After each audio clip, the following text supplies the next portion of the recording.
O que o homem mais inteligente do mundo diz sobre a Bíblia e a volta de Jesus? Você sabia que o homem com o maior QI já registrado na história acredita que Jesus Cristo é Deus e que a Bíblia é a verdade absoluta? O nome dele é John King. Seu quociente de inteligência foi estimado em 276, muito acima da média, que é de 100.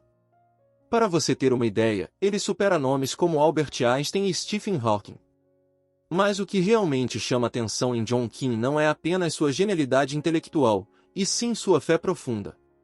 Mesmo sendo especialista em física quântica, neurociência e matemática avançada, ele declarou publicamente: Jesus Cristo é o caminho, a verdade e a vida.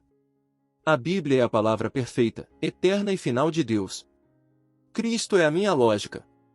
Apesar de toda a sua formação científica, John King afirma que fé e razão não se anulam, elas se completam. Ele vê na consciência humana uma prova clara da existência de uma realidade espiritual, e entende que o universo tem um design que aponta diretamente para Deus. E vai além. Com base naquilo que observa no mundo de hoje, ele acredita que o retorno de Jesus está muito próximo. Não estamos falando de algo para daqui a séculos, ele acredita que isso pode acontecer ainda nesta geração. Segundo suas estimativas, poderia ser dentro de 30 anos, ou até menos. Mas é importante dizer, ele mesmo reconhece que a Bíblia já nos alertou há mais de 2000 anos. Quanto ao dia e a hora, ninguém sabe, nem os anjos do céu, mas apenas o Pai. E ainda, quando virem todas essas coisas acontecendo, saibam que está próximo, às portas. Ou seja, John King não tenta prever uma data, mas faz um alerta urgente: os sinais que antecedem o retorno de Cristo já estão acontecendo diante dos nossos olhos. E isso nos leva a uma pergunta séria e profunda. Se o homem mais inteligente do mundo acredita em Jesus, respeita a Bíblia como verdade absoluta e alerta sobre a proximidade da volta de Cristo, será que nós também não deveríamos levar esse chamado a sério? E ele não é o único a pensar assim. Outras mentes brilhantes da história também consideraram essa possibilidade. Por exemplo, Isaac Newton, um dos maiores físicos e também estudioso da Bíblia, chegou a sugerir que, com base nos livros de Daniel e Apocalipse, Cristo poderia voltar no ano 2060. Essa ideia foi registrada em manuscritos pessoais e só veio a público depois da morte dele. Newton deixou claro que não era uma profecia, mas uma análise teológica cautelosa. Ele escreveu: não digo que o fim será então, mas que não pode acontecer antes de 2060.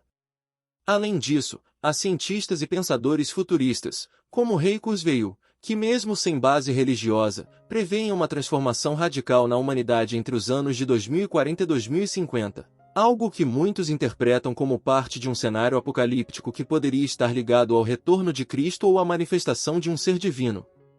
Alguns grupos cristãos, inclusive entre adventistas, não de forma oficial, têm especulado que entre os anos de 2029 a 2033 se completariam 6.000 anos desde a criação do mundo. E segundo uma interpretação baseada em Gênesis e nas palavras de Pedro, que dizem que, para Deus, 1000 anos são como um dia, isso indicaria que após esses 6.000 anos, viria o milênio de descanso, o reino de Cristo. Mas, mais uma vez, a Bíblia é clara. Ninguém sabe o dia nem a hora. Não existe data exata. Mas não te chama a atenção que tantos estudiosos, cientistas e homens de fé estejam apontando para este tempo em que estamos vivendo? No livro do Apocalipse, capítulo 22, Jesus repete 3 vezes: eis que venho em breve. Ou seja, não é por causa de previsões humanas. A própria palavra de Deus já nos adverte: Jesus vem em breve. E a pergunta é: estamos preparados? Este é o momento de voltar à Bíblia. De buscar a Deus com sinceridade, com humildade. De se preparar com fé e compromisso para o retorno do nosso Salvador. Não espere as coisas piorarem ainda mais. Há poucos dias, eu disse a alguns irmãos: Jesus não vai voltar quando o mundo estiver mais cheio de maldade, mas quando o seu povo refletir de verdade o seu caráter. O nosso dever é buscá-lo diariamente. É sermos parecidos com ele. E isso começa agora. O tempo de se entregar a Cristo é hoje. Que Deus te abençoe.